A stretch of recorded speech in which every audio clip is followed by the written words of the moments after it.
이번에는 이제 상가 임대차 보법에 대해서 하는 건데, 요거는 제가 이제 간단하게 핵심 요약만 적어가지고 간단하게 한번 해보도록 하겠습니다. 이 상가 임대차 보법도 지금과 같이 이제 적용 대상 건물이나 이런 거는 주택하고 같습니다.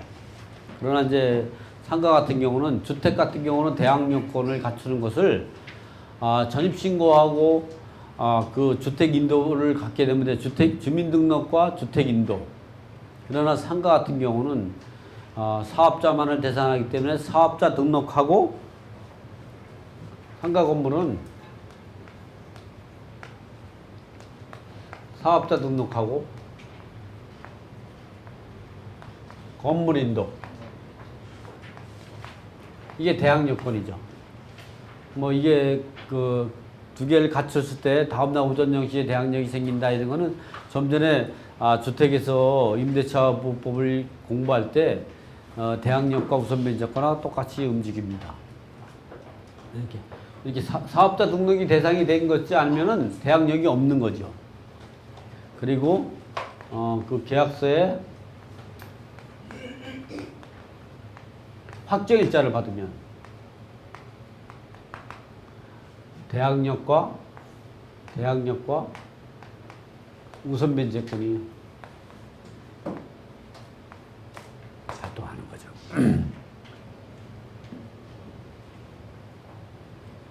그래서 상인법으로 보호를 받을 수 있는 사람은 사업자 등록할 수 있는 건물이면 이게 미등기나 무허건물 다 될 수 있습니다. 불법 건축물도 다 될 수 있어요. 대항 요건을 갖추게 되면, 이게 대항 요건을 갖추면 이제 그 다음날 오전 0시에 됐죠. 과거에는 이제 보면 환상보증금 범위 내에 있는 사람만 대항력이 인정이 됐었죠. 상가건물 임대차 보법이 환상보증금 범위 내에 있는 사람을만 대항력이 인정이 되다가 2015년 5월 13일 이후로 법이 개정이 돼가지고 환상보증을 초과되는 사람도 대항력이 인정이 되도록 이 법이 개정이 됐어요.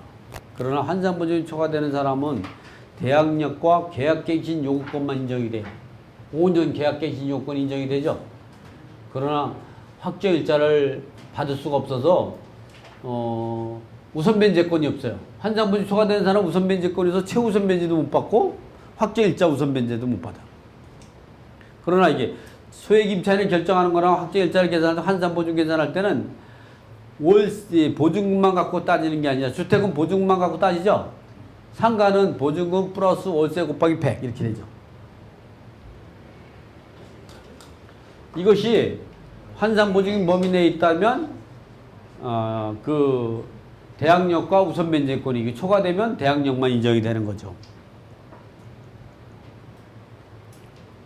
대항력은 뭐 아까 같이 사업자 등록과 건물 인도 받으면 다음날 오전 0시에 대항력이 인정이 된다는 거. 일반 거래로 소유자가 바뀌면 누구나가 다 대항력이 있는 거죠. 그렇지만 경매나 공매로 다룰 때는 이 맞춰기준 걸 갖고 대항력을 판단하게 된다는 거고. 근데 우리가 여기서 알아두실 분들은 요 내용인데요.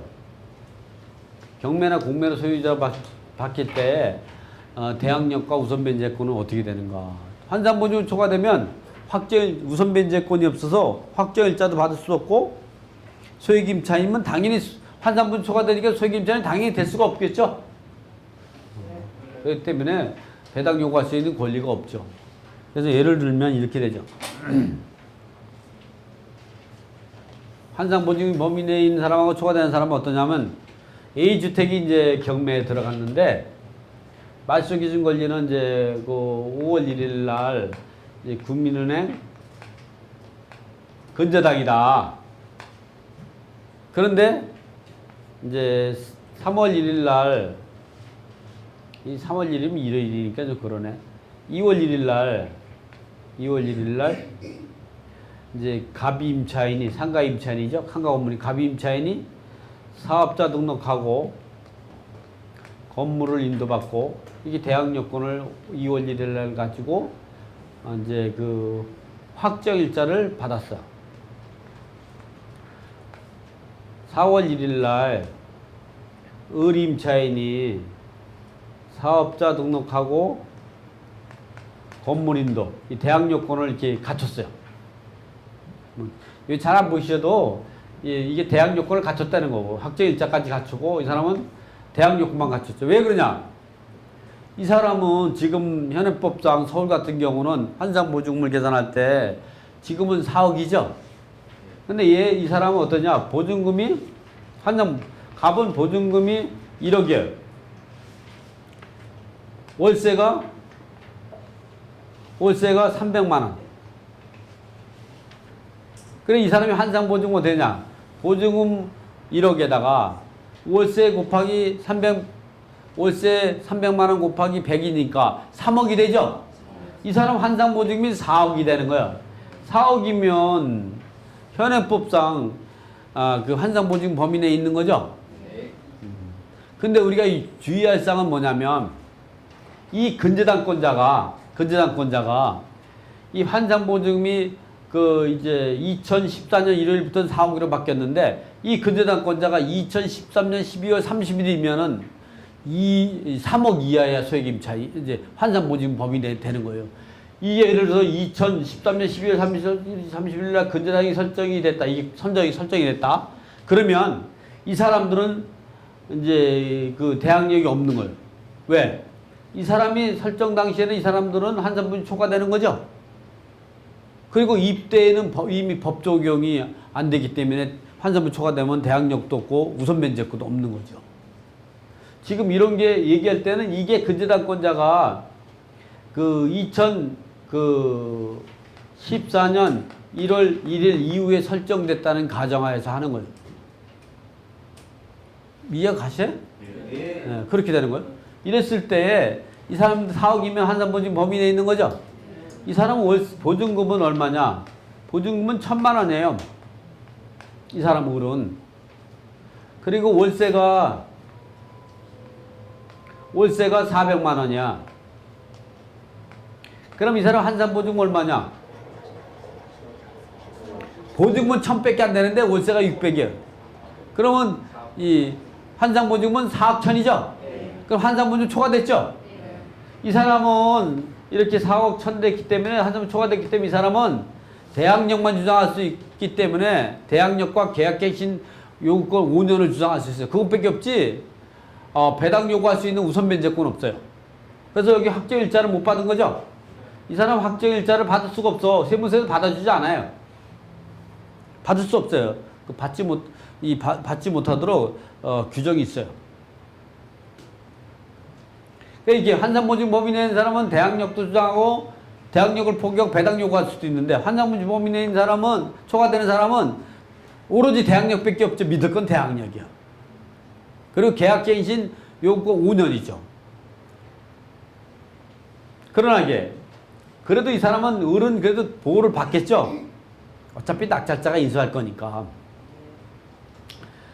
이번엔 병임차인이 있는데 병은 보증금이 5천이야.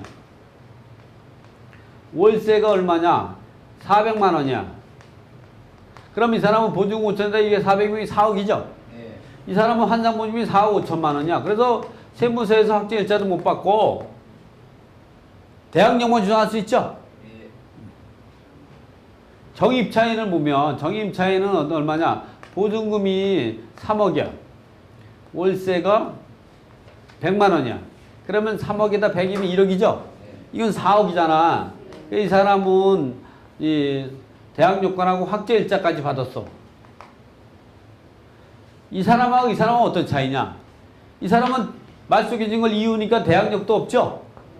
우선변제권도 없죠? 꼼짝없이 그냥 사형당하는 거죠. 소멸됐죠? 이 사람은 어떻게 했어요? 얘보다 무슨 일로 얘는 이제 7월 1일 날 이렇게 했고 얘는 8월 1일 날 이렇게 확정일자를 받아도 얘는 확정일자 우선면에서 배당을 받죠. 대항력은 없지만. 그래서 이 말소기준 권리 이전에 환산보증금 범위 내에 있는 임차인은 대항력과 우선면 주장할 수 있고 환산보증금 초과되는 임차인 같은 경우는 대항력만 주장할 수 있기 때문에 낙찰자에 주장할 수 있다. 확정일자 못 받아가지고. 그러나 맞서기 증을 이후에 있는 상가 임차인 같은 경우는 이렇게 먼저 대항 요건을 갖췄다고 하더라도 이 임차권은 경매로 소멸되죠. 그런데 배당 요구할 권리가 없으니까 그냥 꼼짝없이 그냥 쫓겨나는 거예요. 이 사람은 어떻게 했어요? 대항력은 없지만 배당 요구해서 얼마라도 건지겠죠. 이렇게 환상 보증금 범위 내에 있는 사람하고 초과되어 있는 사람들은 지금 같은 생각을 갖고서 우리가 접근하면 된다.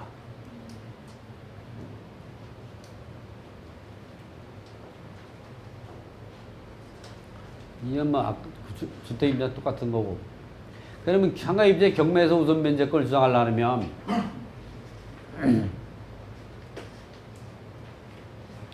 필요비하고 소액임차 최우선 면제를 받을 수 있는 것은 주택하고 같고요. 그럼 이게 소액임차에는 어떻게 결정하느냐? 소액임차에는 이렇게 2002년 1월 11월부터 2010년 7월 25일까지는 4,500만 원대 1,350이야. 이게 가끔 보면 이제 오피스텔을 낙찰 받았는데요. 오피스텔에 보증금이 1,000만 원이요. 오피스텔을 주거용으로 사용하면 주택임대차법을 받아가지고 환산보증을 적용하지 않고 그 보증금 갖고 하는 거예요. 오피스텔은 업무용으로 갖게 되면 상가건물임대차법이 환산보증금을 하는 거예요. 하늘과 땅이에요. 이 사람은 사업자 등록을 해가지고 업무용으로 사용한 1,000만 원에 월세가 얼마냐면 월세가 한 100만 원이야. 근데 이 사람은 전입식 이제 사업자 등록하고 건물인도 이렇게 대항 요건만 2개만 갖추고 있고 확정일자가 없었어요. 없었어. 그런데 이거를 주택처럼 낙찰받은 거예요. 1,000만 원. 사실 오피스텔 하나 낙찰받다가 1,000만 원, 2,000만 원 이 수익 내기도 바쁘죠.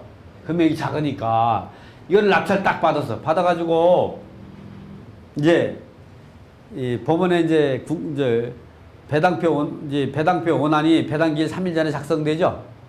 그래서 가봤더니 그 사람은 당연히 소액임차인으로서 4,500만 원 이하일 때 1,350이라든가 지금 같은 경우는 6,500일 때 2,200 최우선비 받잖아? 당연히 받을 줄 아는 거야, 1,000만 원은. 그런데 배당표가 없어. 왜 그러냐면 이 사람은 소액임차인은 환산보증으로 하는 거야, 소액임차인도. 이 사람 얼마냐? 이게 1억이죠? 1억 천이야. 지금 2014년 1월부터 지금부터 시행되는 게 그 상가임대에서 환산보증 소액임차인이요. 봐봐요. 6,500만 원에도 2,200이죠? 2014년. 그러니까 1억 천이면 여기 어디에도 해당이 안 되죠? 못 받는 거야. 근데 이걸 주택자를 받아가 1,000만 원에서 이거를 낙찰 받은 거야. 그래가지고 어쩔 줄 몰라요. 얼굴이 하얘가지고 왔어요. 그래서 이 사람 1,000만 원 받았겠어요? 못 받았겠어요? 받았을까요? 못 받았을까요? 제가 받게 해줬죠. 어떻게 했냐? 이 오피스텔에 이 사람이 7, 8년 살았어요. 몇 번 이렇게 계약서를 다시 썼더라고. 그래서 찾아보니까 과거에 확정일자 받아놓은 게 있더라고. 확정일자 갖고는 1순위죠? 확정일자 갖고 배당 요구를 요구를 했는데 배당기일 전까지 정정하면 된다 그랬죠? 그래서 탈출시켰어요. 그래가지고 한번 밥 사러 온다 그러더니 지금 한 거의 7, 8년 지났는데 아직도 안 하고 있어요. 이게 사람들이 화장실 갈 때하고 나올 때하고 사람이 다른 거예요. 근데 여러분이 부자가 되고 성공하려면요, 화장실 갈 때하고 나올 때가 똑같아야 성공하는 겁니다. 여러분 웃었죠? 여러분 있잖아요. 저는 한번 사람을 살면 10년, 20년 지기들 많아요. 대신에 쉽게 사람을 안 새겨요. 한번 믿으면 믿고 가지. 근데 웬만하면 안 믿어요. 이 사람을 쉽게 믿으면요, 실망을 쉽게 하게 돼요. 실망을 쉽게 하면 나 스스로 이 스트레스를 받게 되죠. 내가 스트레스 받으면 내가 불행해지는 거예요. 내가 행복해지려면 사람을 쉽게 믿으면 안 돼요. 이것도 그래서 이 무슨 얘기하려면 소액임차를 결정하는 상가도 환상보증금을 한다. 그 얘기 하려고 그래요. 그리고 이 소액임차를 기준하는 것도 아까 저당권부 채권을 기준했죠. 저당권부 채권은 근저당, 담보가당기, 전세권, 확정일자, 등기된 이차권 이걸 기준으로 한다고 그랬죠. 전세권도 있죠. 6가지. 그러니까 근저당, 담보가등기, 전세권, 확정일자, 등기된 입자권 5가지를 기준으로 소액임차를 결정하는데 그게 이 연도에 2005년도 설정됐다면 이 구간이죠. 그러면 4,500만 원 이하야 1,350을 우선해서 받는 거예요. 근데 근저당은 이때 설정됐는데 6,500이다. 현업권 소액임차이지만 그 저당권 채권에서는 소액임차를 주장할 수 없어요. 저당권 채권은 먼저 배당을 받는 거예요. 그거는 아까 주택임대차법에서 배당하는 거랑 똑같이 형성이 된다. 그래서 이 소액임차를 결정하는 걸 한 번 더 해보죠.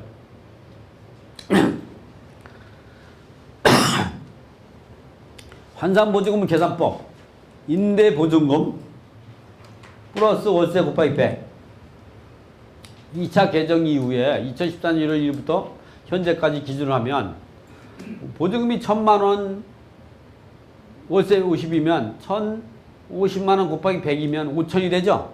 6,000이 되는 거예요.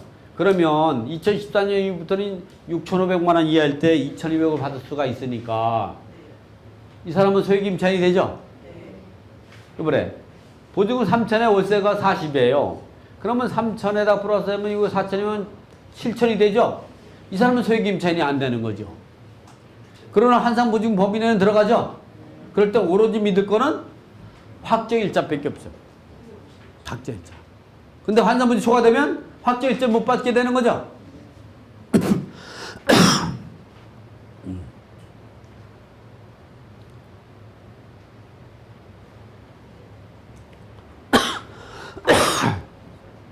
상가도 과거에 2013년 12월 31일까지는 3분의 1로 했었는데 지금은 2014년 1월부터는 2분의 1로 바뀌었어요.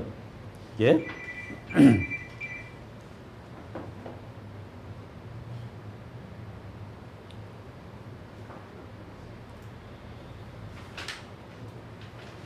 환상보증금은 이렇게 바뀌었죠.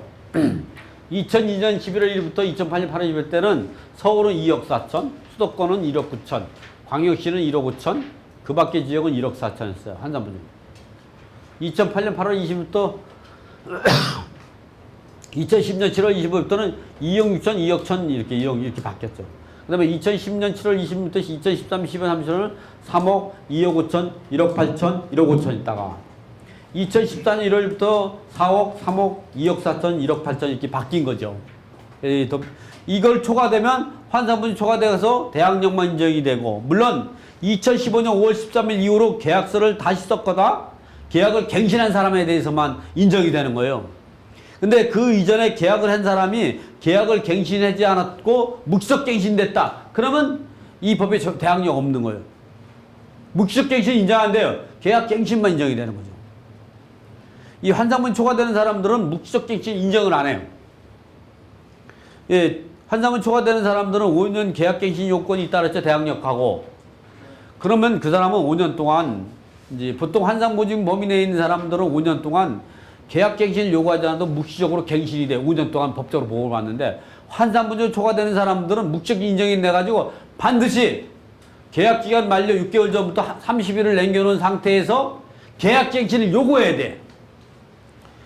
예를 들어 29일 이후는 29일 남겨놓고 20일 남겨놓고 계약갱신을 요구하잖아요?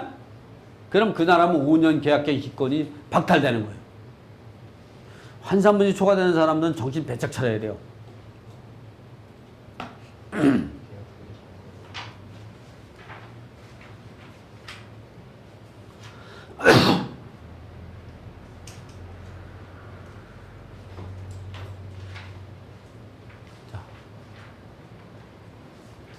상가 건물에서 임차인이 권리와 다른 채권자에 배당하는 방법. 상가 건물은 주택에서 임차인의 권리를 공부한 것과 차이가 있다. 주택 임차인은 월세와 상관없이 보증금만 가지고 계산하고 임차 보증금이 상한선도 없어서 모두가 주택임대차법의 보호 대상이 되지만 상가 임차인은 임차 보증금 상한이 있는데 중요한 점은 주택 임차인과 달리 월세도 보증금으로 계산하는 환산보증금을 적용해 4개의 권역별로 각기 다르게 환산보증을 적용하고 있다. 상위법상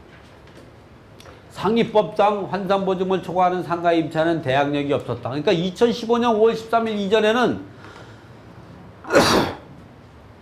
대항력 자체가 없었어요. 뭐 우선 변제권 얘기할 것도 없고. 그러니까 환산보증 범위 내인 사람만 대항력과 계약해지 요구권, 5년 요구권과 확정일자 우선 변제권이 있었어요. 근데 그래서 이렇게 하는 거예요. 그래서 종전에 환산보증 초과하는 상가 임차는 상위법의 보호 대상이 아니어서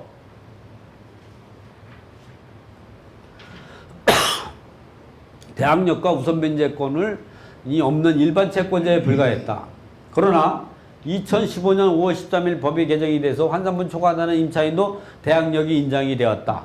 이들 간의 차이점은 환산보증이 내에 있는 사람하고 환산보증이 초과되는 사람의 차이점은 상위법상 환산보증 범위 내에 있는 임차인은 대항력과 우선 변제권이 인정이 되고 있지만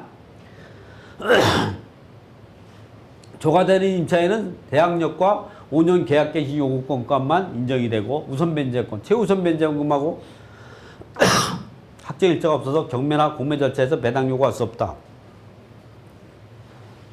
그래서 상가 건물이 일반 매매로 소유자가 변경되면 모두가 대항력이 인정이 되죠. 일반 매매 같은 경우는 말소 기준 개념이 없어서 대항력권만 갖추고 있으면 근저당 이후에 대항력권을 갖추고 있다도 근저당도 인수고 후순위 임차권도 인수 다 인수하잖아요. 다 대항력이 있지 일반 매매에서는. 그러나 이게 경매나 공매로 받기 위한 말소 기준 권리 이후의 권리는 갖춘 대항력권은 소멸되기 때문에 대항력을 보호를 받을 수 있지만 말소 기준 권리 이전에 대항력권을 갖춘 사람은 대항력으로 보호를 받을 수 있지만 그러나 말소 기준 권리 이후에 그 갖춘 임차인은 대항력도 없고 배당 요구할 수 있는 우선 변제권도 없다는 거죠. 이렇게 갖춘 요 임차인은 환산보증 초과되는 임차인이라고 하더라도 이 말소 기준 권리 이후에는 대항력도 있고 5년 계약 개시 요건도 있지만 이와 같이 말소 기준 권리 이후에는 대항력은 소멸되니까 우선 변제권을 주장해야 되는데 우선 변제권을 주장할 수가 없죠. 그래서 이 사람은 배당도 받지 못하고 소멸된다는 거죠. 이후에 소액 임차인은 대항력도 없고 배당 요구할 수 없는 일반 채권자에 불과하다. 이러한 임차인이 배당 요구를 하기 위해서는 배당 요구 종기 전까지 임차보증 반환 채권을 가지고 원인으로 해서 채권 가압류하고 그걸 원인으로 해서 배당 요구를 해야 된다. 그래 봐야 일반 채권자에 불과해서 이 손해볼 수밖에 없다는 거죠. 그래서 현행 상가건물임대차법에서 보호부로 보호받는 환산보증이 범위 내에 있더라도 다음과 같은 사항에 유의해야 한다. 이 얘기는 뭐냐면 이게 몇 차에 거쳐서 환산보증이 바뀌었죠. 처음에는 2001년 11월 1일부터 2010년 7월 25일까지에 대해서 2억 4천만 원을 환산보증을 가지고 있고 그 다음에 2010년 7월 26일부터 2013년 12월 30일 그 다음에 2014년 1월 1일부터 이렇게 바뀌었죠. 이런 것들이 이렇게 환산보증 범위를 그때 결정을 해 그걸 갖고 기준을 결정해야 되는데 첫 번째 그래서 말소기준권이 구다가 되고 말소기준권리가 되는 근저당권이 상위법 시행 전이면 소액임차인이라고 하더라도 여기에 대항할 수 없어요. 대항력 없는 거죠 결국. 근저당권이 상위법 시행 전에 설정됐다면 상위법으로 이 근저당권자보다 우선해서 변제받을 수도 없고 이 근저당권에 대항력을 주장할 수 없기 때문에 대항력이 없고 소멸되는 임차권이죠. 그러나 근저당권 등이 이후에 저당권 채권 이후에 설정이 됐다면 그것이 근저당이나 담보가 설정이 됐다면 시행 이전에 설정됐다면 이 법이 적용하는 상위법에 우선은 먼저 받게 되지만 이후에 받게 됐다면 이게 담보물권이 두 번째 시행일 이후에 등기된다 그러면 소액임차인이라고 하면 최우선 변제를 받고 소액임 범죄에 있는지와 그래서 초과되는 자를 우리가 분석을 해봐야 된다. 그래서 개정 전에는 4,500만 원일 때 1,350, 이 5,000일 때는 1,500 2차 개정일 때는 6,500만 2,200을 이하를 구분해서 담보물권을 기준에 소액임차인을 판단해서 최우선 면제를 계산해야 됩니다. 이때 유의할 점은 2013년 12월 30일 이전의 담보물권에 대해서는 소액 보증금 일정액이 상가 건물의 3분의 1 범위로 우선 면제권을 주다가 2014년 1월부터 법이 개정인데 담보물권에 대해서는 상가 건물이 2분의 1 범위 내에서 주택가 상가 건물가액의 2분의 1 범위에서 최우선 면제를 받을 수 있도록 법이 개정된다. 2013년 12월 30일까지는 상가 건물이 매각이 되면 경매 비용을 뺀 상가 건물가액에 대해서 이 3분의 1 범위 내에서만 최우선 면제 인정했어요. 그러던 것이 2014년 1월부터는 2분의 1로 바뀐 거죠. 그러나 근저당이 2013년 12월 30일 이전에 설정했다면 3분의 1 가격에 대해서 최우선을 주장할 수 있는 거고, 그러나 근저당이 2014년 1월 1일부터 이후에 설정됐다면 2분의 1 가격을 기준으로 해서 최우선을 주장할 수 있다, 이런 얘기죠. 그래서 이런 거 보면 서울시 물레동에 있는 걸 한번 볼까요? 이거는 보면 근저당권이 2001년 12월 1일에 설정이 됐죠. 그러면 우리가 상위법이 2002년 11월 1일부터 시행됐죠. 응? 맞죠? 응? 그럼 이럴 때 이 근저당권은 상위법이 시행되기 전에 설정된 거잖아요. 이러면 여기에 소액임차인은 생각할 필요가 없어요. 여기를 보면 이게 4천만 원이니까 소액임차인이죠. 2천 플러스 20만 원 곱하기 100이면 4천만 원이잖아요. 이 4,500만 원 이하일 때 1,350을 받을 수 있는데, 이 근저당권은 소액임차인 상위법이 시행되기 전에 설정됐기 때문에 상위법으로서 최우선 면제를 받을 거를 이 근저당권자가 예측하지 못했다는 거죠. 그래서 이렇게 할 때 상위법, 상가건물임대차법이 시행되기 전에 설정된 근저당권에 대해서는 예측하지 못한 손실을 보지 않게 하기 위해서 소급 적용을 안 하게 돼요. 그래서 이런 경우는 이게 1순위로 배당을 받게 되는데, 유의할 점은 당해세가 있으면 당해세가 먼저 배당을 받겠죠? 당해세가 없다면 이게 먼저 배당을 받게 되는 거죠. 그 다음에 근저당권을 보니까 이거는 상위법이 시행되고 나서 설정된 거죠? 그런데 2002년 11월부터 2010년 7월 25일까지는 4,500만 원 이하일 때 1,350이니까 이 사람은 소액임차인이죠? 이 사람은 어떻게 했어요? 5천, 여기 5천에다가 50이니까 이게 5천이죠? 1억이래죠. 소액임차인 아니죠? 이 사람은 2,500에 2,000이니까 4,500이죠? 1,300원 최우선 면제 받을 수 있는 거예요. 이 사람은 300에다가 1억이니까 4억이죠? 이 사람은 어떻게 해서? 4,000에 2,000이니까 5,000이 돼요. 소액임차인 아니죠? 이럴 때는 이 사람하고 이 사람만 1,350을 채우죠. 그 다음에 이제 나머지 갖고 이제 누가 우선한 근저당권자가 2008년 5월 10일이고, 그 다음에 이 근저당권자가 30일 배당을 받게 되겠죠. 이 사람이 배당을 받고 나서 더 이상 담보물권이 없죠. 그럼 여기 확정일자만 있는데, 이 확정일자가 2010년 7월 26일부터 2013년 12월 30일이면은 그 5천만 원 할 때 5천만 원 이하일 때 1,500만 원이에요. 그럼 5천만 원 이하일 때를 계산하니까 이 사람도 얼마를 받을 수 있느냐. 뭐 이 사람은 이제 확정일자로 끝냈겠네. 그죠? 네. 이 사람은 얼마야? 아까 1,350을 받았는데 이 5천 이하일 때 1,500 받았으니까 150만 원 채웠으면 더 받을 수가 있죠? 지금처럼 이렇게 계산을 해서 여기 보시면 이와 같이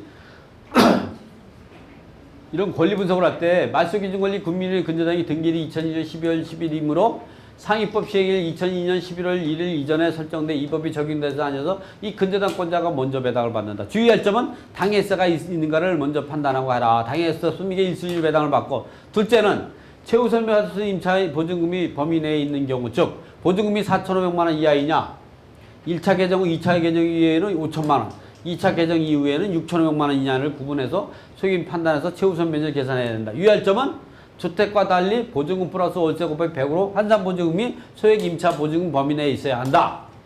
세 번째는 소액임차인이 아니면 상위법이 적용 대상이 해당되는 환산보증금 범위 내에 있어야만이 대항력과 우선 변제권이 인정이 되고, 이거 초과되면 대항력만 인정이 되고, 후순위는 대항력과 우선 변제권이면 일반 채권 부과하게 된다. 이때 상위법이 적용주도 개정 전이냐, 1차 개정이냐, 2차 개정 후자냐, 이에 따라서 적용 대상이 달라진다.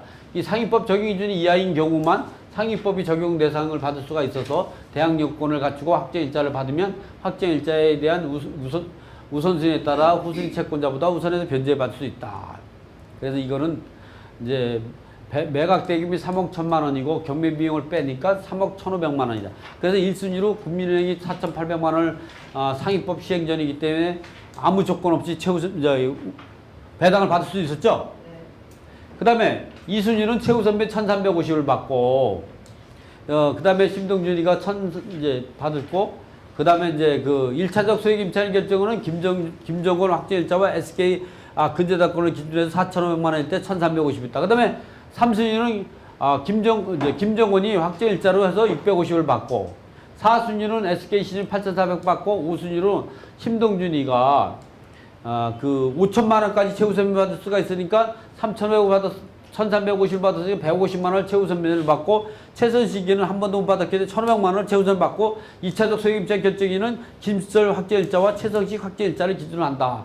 6순위는 이렇게 김시설 5천만 원, 7순위는 또다시 소액임차는 결정을 할 수 있는데, 이때 당시에는 이제 2,200까지 받을 수 있기 때문에 종전에 1,500이기 때문에 700만 원을 더 증가 부분을 더 받을 수 있는 성수대로 이렇게 배당이 이루어진다. 그래서 최우선 변제는 가압류나 이제 압류나 당해세나 이런 것보다 항상 우선해서 받을 수 있는 거예요. 그리고 현행법상 소액임차인 해당이 되면 저당권부 채권에 해당됐을 때 소액임차인 해당이 안 되더라도 그 저당권부 채권보다 선수는 당해세나 가압류나 이런 것들이 있을 수가 있죠. 그건 이겨요.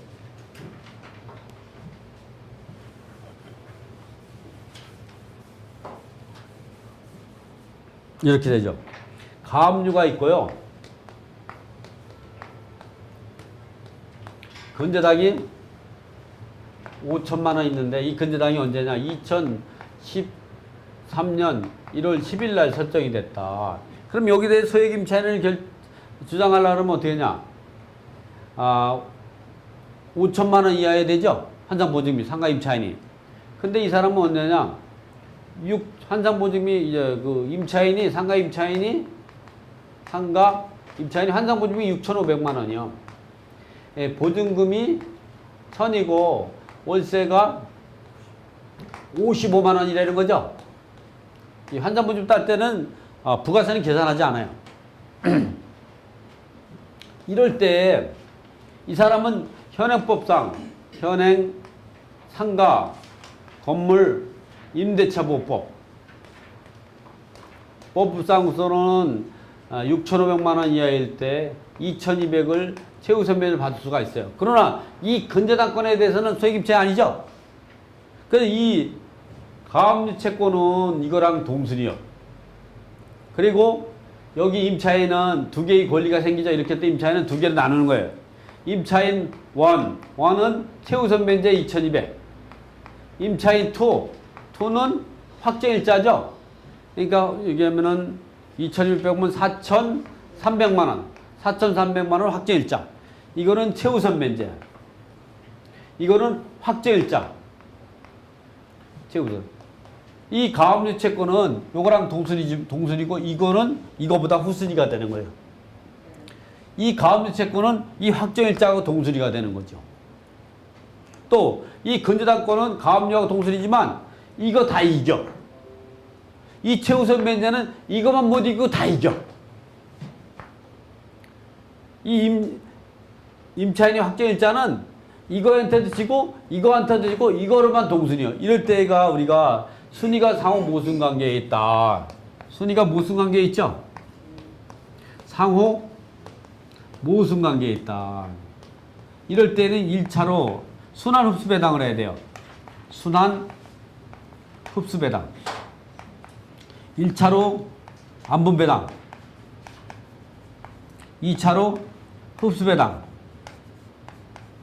이런 절차에 의해서 배당이 이루어진다. 그래서 1차로 동수리 안분 배당받고 2차로는 이제 우선 면제권이 있는 것들이 흡수하게 되는 거죠. 이 근저당권은 이거랑 이걸 다 흡수할 수 있는 거죠.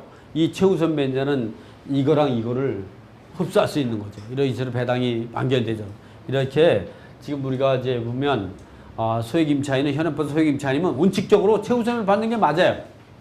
그러나 저당권부 채권이 있다면 그걸 기준해서 그 사람들이 예측했던 소액임차 보증금을 가진 자만 그 저당권부 채권보다 우선해서 세우선별을 받을 수 있는 거고, 그렇다고 하더라도 그 저당권부 채권보다 소액임차 보증금에 해당을 초과된다고 하더라도 그거보다 선순위로 가압류나 압류나 또는 방해세나 세금이라든가 공과금 같은 게 이제 먼저 이제 선순위다 그러면 그거보다는 현행법 소액임차인이 주택가액의 2분의 1, 상가 건물의 2분의 1 범위 내에서는 우선해서 변제받을 수 있다는 거. 마지막으로 제가 설명을 드리면 이렇게 그 주택임대차 보호법하고 상가임대차법 같은 이 주택임대차는 보증금만 갖고 하고 월세는 계산하지 않아요. 상가임대차 보호법은 보증금하고 월세를 곱하기 100으로 하는 환산보증금을 계산하는데 그 환산보증금이 상위법 보호 적용 대신, 즉 서울 같은 경우 지금 4억 이하, 2014년 1월부터 4억 이하인 경우는 대항력과 우선 변제권이 이어지고 당연히 계약갱신 요건이 인정이 되는 거죠. 그러나 초과되는 경우는 대항력만 인정이 되고 계약갱신 요건도 인정이 되고 우선 변제권. 그러면 그 계약갱신 요건이 환산보증 범위 내에 있는 사람들은 묵시적으로 갱신될 수 있다는 거죠. 그러나 환산보증 초과되는 사람들은 계약갱신을 해야 돼요. 계약갱신 없으면 계약갱신 요건이 소멸될 수가 있어요. 그걸 조심해야 되고, 나머지는 여기 뒤에 보면 제가 분석을 하는 게 있거든요. 상가 입장이 꼭 알아야 될 내용들 이렇게 제가 정리해 놨고요. 뒤에 보면 환산보증 범위 내에 있는 사람, 초과되는 사람들 이걸 갖다가 제가 또 별도로 이렇게 정리해 놨어요. 이렇게 알기 쉽게끔. 도표를 또 만들어 놨고 뒤에 가보면